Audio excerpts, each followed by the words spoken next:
Le sport, effectivement, est une chose qui, comme un point d'un hologramme, porte le tout de la société en lui, incontestablement.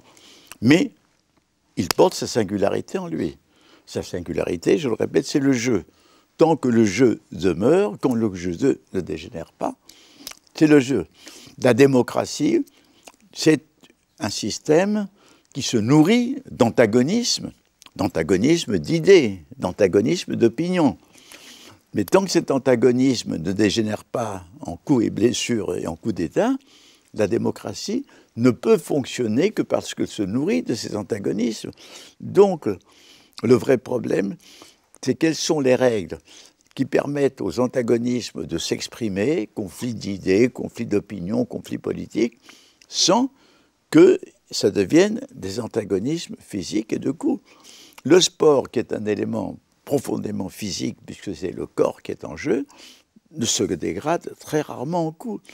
Oui, parfois, vous voyez, à un moment donné, un ou deux joueurs d'une équipe vont agresser les deux ou trois autres joueurs de l'autre équipe parce qu'ils pensent que celui-ci a fait je ne sais quel coup bas. Bon, l'arbitre intervient. C'est-à-dire, le péril de la dégénération en violence est contrôlé par l'arbitre et par les juges de touche. La démocratie, il y a un contrôle aussi qui est fait par le vote, etc. Mais tout système vivant, et je dirais démocratique, est à la limite, vit à la limite du danger.